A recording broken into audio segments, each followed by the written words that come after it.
बिस्मिल्लाहिर्रहमानिर्रहीम। Dear friends, colleagues and students, अस्सलाम वालेकुम वरहमतुल्लाह। मैं हूं मोहम्मद आफ्ताब और आप देख रहे हैं अपना प्यारा सा educational channel alpha science academy.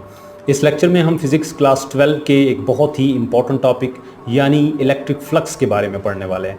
यहाँ हम बात शुरू करेंगे कि फ़्लक्स में और ई फ्लक्स में क्या फ़र्क है, फिर इलेक्ट्रिक फ्लक्स की डेफिनेशंस और डिफरेंट केसेस को डिटेल में डिस्कस करेंगे। इसी दौरान अगर आपको हमारे इस लेक्चर के पीडीएफ नोट्स चाहिए हों तो आप डिस्क्रिप्शन में एक लिंक दिया हुआ है, वहाँ से डाउनलोड कर सकते हैं। Let's start. बिस्मिल्लाह।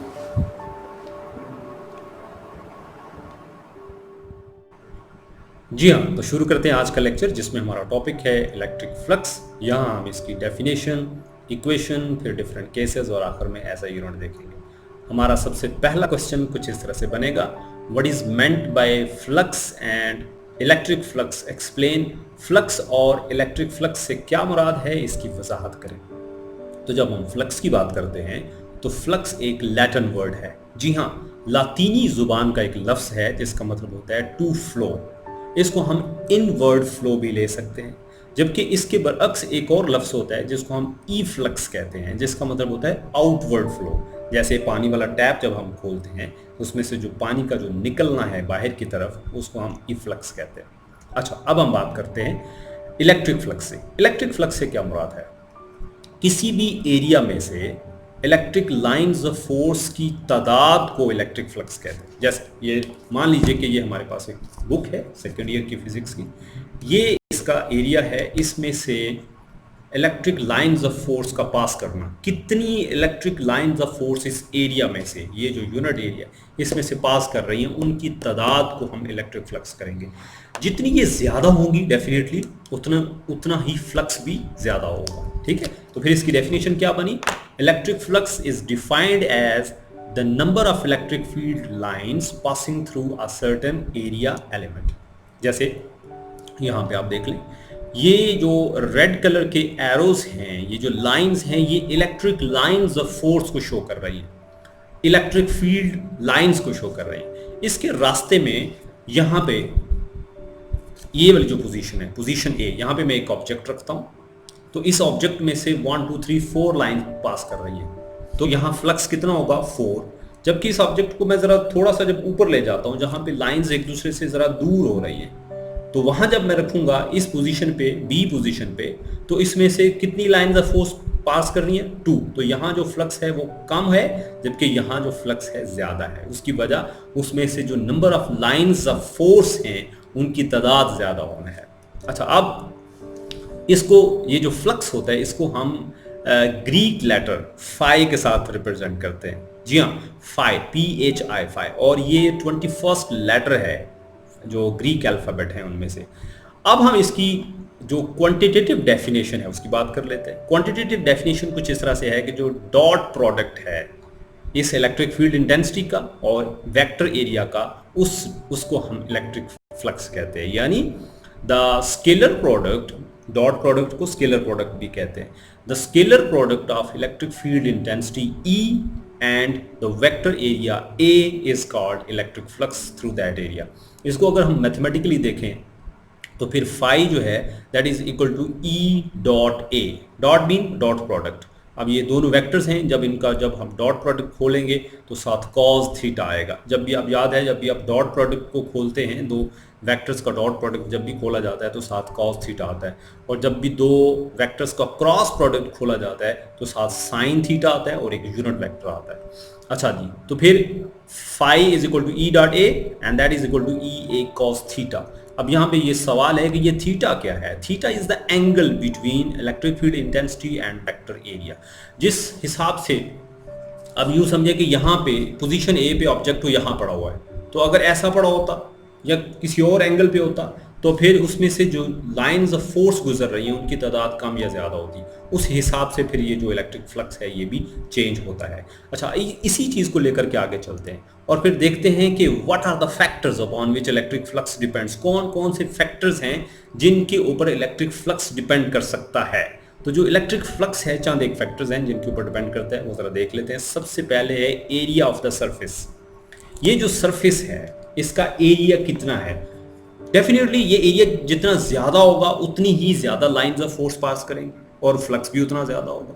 और जितना ये एरिया छोटा होगा उसमें से उतनी कम लाइंस ऑफ फोर्स पास करेंगी और उसी हिसाब से फिर फ्लक्स भी कम होगा। दूसरे नंबर पे है ओरिएंटेशन ऑफ द सरफेस। जैसे मैंने पहले बताया कि हमने इस सरफेस को, इस एरिया को रखा किस तरह है, किस एंगल पे रखा हुआ है, किस इंक्लिनेशन पे रखा हुआ है, किस ओरिएंटेशन पे रखा हुआ है। इसकी जो ओरिएंटेशन होगी, इसका जो एंगल होगा, वो भी इसमें से जो लाइंस ऑफ फोर्स पास करेंगी उनकी तादाद को कम या ज्यादा करेगा।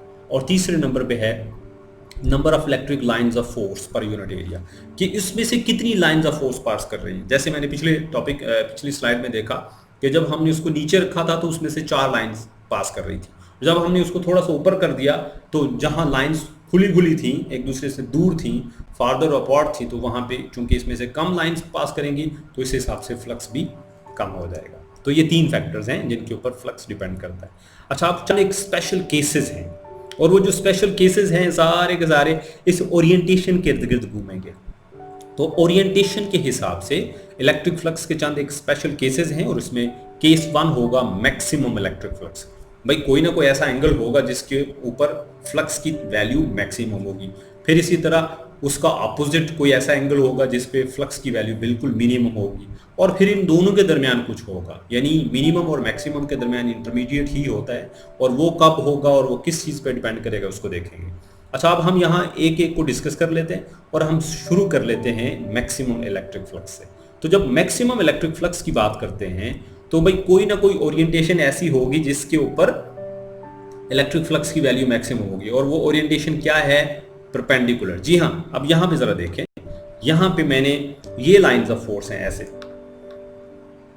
ठीक है जी, ये लाइंस ऑफ फोर्स हैं, और इनके रास्ते में मैंने एरिया को यूं रखा परपेंडिकुलरली, ऐसे परपेंडिकुलर। एरिया जो है, सरफेस एरिया, वो जो इलेक्ट्रिक लाइंस ऑफ फोर्स हैं उनके रास्ते में कहां पड़ा हुआ है, कैसे पड़ा हुआ है? परपेंडिकुलर। यहां देखें, तो इस सूरत में ज्यादा से ज्यादा लाइंस ऑफ फोर्स इसमें से पास करेंगी, तो फिर जो इलेक्ट्रिक फ्लक्स होगा वो मैक्सिमम होगा।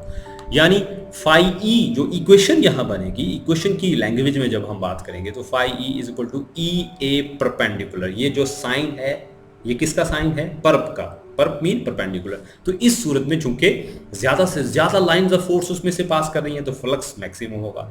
अच्छा, इसकी जरा थोड़ी डिटेल्ड में बात कर लें तो आप जरा चेक कर लेते हैं। ये जो एरिया है, ये वाला जो सरफेस एरिया है, इसका अपना एंगल किस तरफ होगा?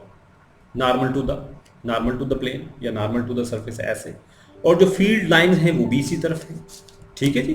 तो जरा आप यहां देखें, ये जो ब्लैक कलर की लाइन है जिसके साथ ए लिखा हुआ है, ये क्या शो कर रही है? डायरेक्शन किसकी? इस वेक्टर एरिया की। और ये जो रेड एरोज हैं ये किसको शो कर रहे हैं? Direction of electric field. तो दोनों आप जरा देखें, दोनों एक ही डायरेक्शन में, सेम एक ही डायरेक्शन में, तो यहां एंगल जो बनेगा वो क्या होगा? 0 डिग्री। अच्छा, आप जरा गौर करें, एरिया जो है वो परपेंडिकुलर पड़ा हुआ है, लेकिन एरिया का जो डायरेक्शन है इलेक्ट्रिक फील्ड के साथ वो 0 डिग्री है। तो यहां बच्चे अक्सर कंफ्यूज हो जाते हैं, तो इस चीज को जरा देख लें ध्यान से। अच्छा, फिर आगे चलते हैं। वो जो पिछले टॉप स्लाइड पे हमने इसकी जो इक्वेशन देखी है वो है क्या है? वो क्या है? ई डॉट ए। इसको खोल लेते हैं तो क्या आएगा? ई ए कॉस थीटा। अब थीटा की वैल्यू कितनी है? 0 डिग्री, और कॉस 0 पे क्या होता है? 1। तो इस तरह ई ए मल्टीप्लाइड बाय 1 क्या बन गया? ई ए। 1 खत्म हो गया, और साथ मैक्सिमम, यानी ये है maximum value. This is the maximum value of electric flux. तो पता चला कि जब हम इलेक्ट्रिक फील्ड के अंदर किसी भी एरिया को, वेक्टर एरिया को हम परपेंडिकुलर रखेंगे, नॉर्मल रखेंगे, तो उस सूरत में उसमें जो फ्लक्स की वैल्यू होगी वो मैक्सिमम होगी। आगे चलते हैं, अब हम बात करेंगे मिनिमम इलेक्ट्रिक फ्लक्स। तो भाई मिनिमम इलेक्ट्रिक फ्लक्स किस सूरत में होगा? अब ये जरा यूं दोबारा से देख लीजिए, ये जो है ये लाइंस ऑफ फोर्स है, these are the lines of force. ऐसा, अब इसके रास्ते में अगर मैं उस एरिया को यूं रख दूं, अब यहां जरा देख लें, ये क्या है? ये कौन सी ओरिएंटेशन है? पैरेलल। यानी vector area electric lines of force के साथ किस ओरिएंटेशन में पड़ा हुआ है? पैरेलल। तो इस सूरत में कम अज कम, बल्कि कोई भी लाइंस ऑफ फोर्स इसमें से पास नहीं करेंगे, लिहाजा फ्लक्स क्या होगा? मिनिमम या बिल्कुल ही 0 होगा। जरा इसको दोबारा देख लेते हैं। ये है जो रेड लाइंस है, ये क्या शो कर रही है? इलेक्ट्रिक फील्ड इंटेंसिटी या इलेक्ट्रिक फील्ड लाइंस को, और वो जो एरिया है वो ऐसे पड़ा हुआ है। पैरेलल, और इस सूरत में उसका जो एंगल बनेगा, उसकी जो डायरेक्शन बनेगी वो क्या होगी, नॉर्मल टू द प्लेन। ये उसका प्लेन है और इसके नॉर्मल, ठीक है, आउटवर्ड, आउटवर्ड या अपवर्ड। अपवर्ड जरा देख लें, यहां देख लें, ये जो ब्लैक कलर की लाइन है ये वेक्टर एरिया की डायरेक्शन को रिप्रेजेंट कर रही है, और रेड कलर की लाइन जो है वो इलेक्ट्रिक फील्ड की डायरेक्शन को रिप्रेजेंट कर रही है। अब दोनों के दरमियान कितना एंगल बन रहा है, 90 डिग्री। जरा एग्जैक्टली 90 बना लें, ठीक है। तो फिर देख लेते हैं, इसकी इक्वेशन देख लेते हैं क्या बनेगी। इस सूरत में जब हम किसी भी एरिया को, वेक्टर एरिया को इलेक्ट्रिक फील्ड के साथ पैरेलल रखेंगे तो उस सूरत में जो फ्लक्स है वो मिनिमम होगा, बल्कि जीरो होगा। अच्छा, अब इसकी क्या वजह है? इसकी वजह मैंने जैसे बताई कि यहाँ एंगल जो है इलेक्ट्रिक फील्ड और एरिया के दरमियान वो 90 डिग्री है। तो दोबारा से पहली वाली इक्वेशन यानी phi E equal to E dot A लगाते हैं, इसको ओपन करते हैं, E A cos theta, theta की जगह उसकी वैल्यू लगाते हैं 90 डिग्री, और कॉस 90 पे होता है 0, 0, 0। तो जब ई ए 0 के साथ मल्टीप्लाई होगा तो सारा कुछ 0। तो इसका मतलब क्या, मिनिमम। 0 का मतलब मिनिमम। मिनिमम से मुराद ये होता है कि वो वैल्यू कम अज कम है। इसका मतलब बिल्कुल जीरो नहीं होता, 100% जीरो नहीं होता। इसका मतलब इसको हम जीरो फिर भी नहीं कह रहे, इसको हम मिनिमम कह रहे हैं। हालांकि इक्वेशन के हिसाब से रिजल्ट जीरो आ रहा है, लेकिन कोई इक्की दुक्की लाइन ऐसी होती है कोई ना कोई, कहीं ना कहीं से जो इसमें से पास कर रही होती है, लेकिन उसकी वजह से फ्लक्स बिल्कुल ना होने के बराबर होता है, इसलिए इसको हम जीरो या फिर मिनिमम के साथ रिप्रेजेंट करते हैं। So this is the minimum value of electric flux. और ये कहाँ होगी, कब होगी, जब वेक्टर एरिया को इलेक्ट्रिक फील्ड के साथ हम पैरेलल रखेंगे, और उस सूरत में जो उसका अपना एंगल बनेगा वो 90 होगा, और जब cos 90 पे जीरो होता है और सारा कुछ जीरो होता है।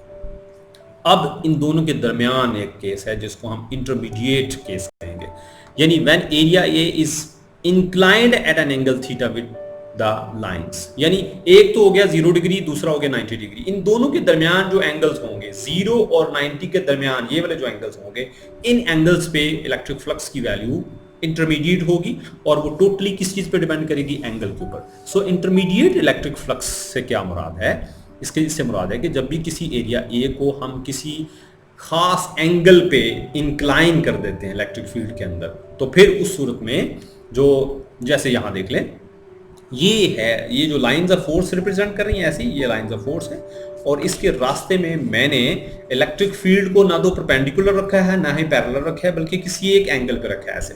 तो इस सूरत में हमें देखना होगा कि ये जो एंगल, यहां जरा गौर करें, ये हो गया इलेक्ट्रिक फील्ड का डायरेक्शन, और यहाँ जो एंगल बनेगा ये हो गया इलेक्ट्रिक फील्ड का डायरेक्शन, और ये होगा एरिया का डायरेक्शन, और इन दोनों के दरमियान जो एंगल बन रहा है दैट इज थीटा। यहाँ पे आप देख सकते हैं इट इज हेयर, ये थीटा है। तो फिर इसी तरह ये हो गया वेक्टर एरिया और ये हो गया इलेक्ट्रिक फील्ड, तो यहां भी जो एंगल बनेगा ये भी थीटा होगा। अच्छा, अब याद रहे एंगल के सामने वाली जो दीवार होती है वो परपेंडिकुलर होती है। तो एंगल ये है, इसके सामने वाली ये दीवार है, ये परपेंडिकुलर है।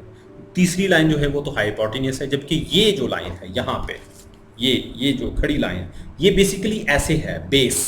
तो ये वाली जो साइड होगी, ये वाली, ये पूरी साइड यहां से लेकर ये सारी, ये वाली जो साइड है ये कॉस थीटा होगा, यानी प्रोजेक्शन होगा किसका, वेक्टर एरिया का इलेक्ट्रिक फील्ड के साथ। तो इसको हम क्या कहेंगे, ए कॉस थीटा। तो इस सूरत में जो इलेक्ट्रिक फ्लक्स होगा वो क्या होगा, electric flux is the product of the magnitude of the field strength and projection of area over electric field.